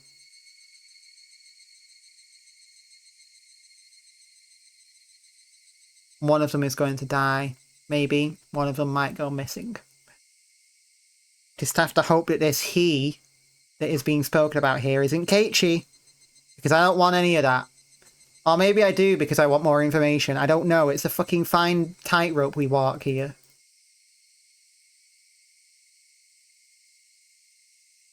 But somebody's making a move tomorrow night.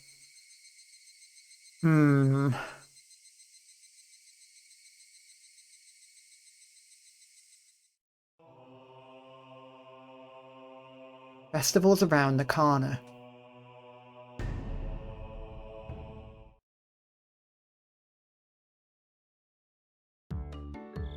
Rabble, rabble, rabble. Komiyama. Hey, you worn out already? Tomorrow's the real thing. We're going to be partying until morning, until the very end of it all. Got it? Got it. I'll give it everything I've got. Alright then, youth is the greatest. Good work, everyone. Tomorrow is Watanagashi at last. Well, let's get some shut-eye in and save our energy for tomorrow night. Tomorrow was finally Watanagashi. Festivals are split into two groups, those who enjoy them and those who support them. The former only need prepare their minds, but the latter needs not only that, but also painstakingly crafted plans and preliminary arrangements. While the general majority attending goes about enjoying the festival without a care in the world, we'll be strained the whole way through. Why? You sure as hell know why. Because the beer after everything's over is the best damn beer you'll ever have.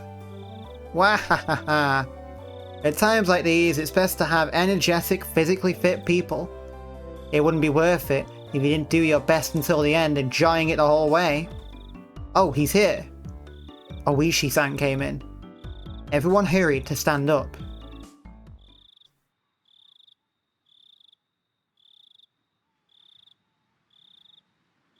Hello, everyone. Excellent work out there.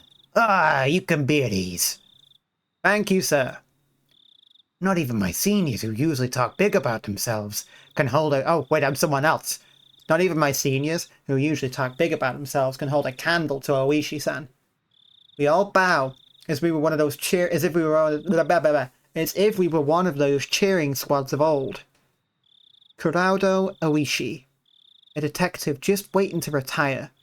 While he doesn't pay much mind to rules and regulations and doesn't do too much in the way of real work. He looks like a rotten old man with a penchant for dirty jokes. My seniors, though, tell me he was a real fighter in his younger days, and that he may or may not have had quite a heroic legend trailing behind him. Did I ever tell you about the time I once punched a child in the fucking temple during a riot? I fucking punched a kid in the temple. Imagine that. Imagine if fucking Oishi was like the fucking riot squad guy you punched me on. That'd be fucked. I mean, at the very least, it would explain why she hates him specifically so much. Please don't make my fucking stupid joke theory a reality. Anyway, you surely have much more dignity and presence in the room than the section chief who came in with him. Everyone, I really, really thank you for the hard work on the preparations for the festival tomorrow. Everyone present stands upright and lends their ear to the chief's directions. We're on heavy alert for any thrill-seeking criminals expecting another incident like last year. I need all of you to focus your energy as much as possible in your mission to prevent any crimes from happening. Yes, sir. Of course, it would be best if nothing happened. However, everyone, please assume that an incident will, in fact, occur. Prevention is number one, but it probably won't be enough. This year, too, someone will die, and someone will disappear. There's really no doubt about it. Everyone, apart from the section chief, smiled painfully. Oh, Ishi-san, that won't do. We need to be more serious about this. The important part isn't to get past the night of the festival. It's to be able to quickly, swiftly, and aggressively pursue whatever does happen tomorrow night. I won't tolerate anything less than your best. Clench those cheeks. We're gonna rip all the skin off the ghost of Oyashiro-sama's curse. Yeah! The police are on fucking high alert. They're ready to go. Presumably the same last year and didn't fucking manage it, did they? But this time will be different somehow.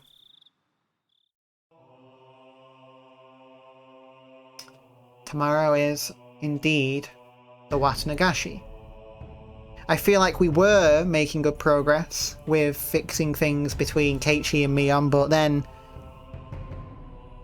we got too intrigued by the curse, and now we're back to square one, and it's now more uncertain than ever where we stand with her. And Ren is probably not going to be very happy about that. Although, at the very least, this time, there's no secrets in the sense that a lot of the drama of the first chapter was Keiichi being like, no, I don't know anything about no curse. Now it's very obvious we know everything. Like, Mion saw us staying behind to hear about the curse. It's like, at least it's out there, you know. All the cards are on the table. Wow. I'm going to take a 20-30 minute break and chill and maybe try and do the Watanagashi in a little bit today because I'm very, very excited.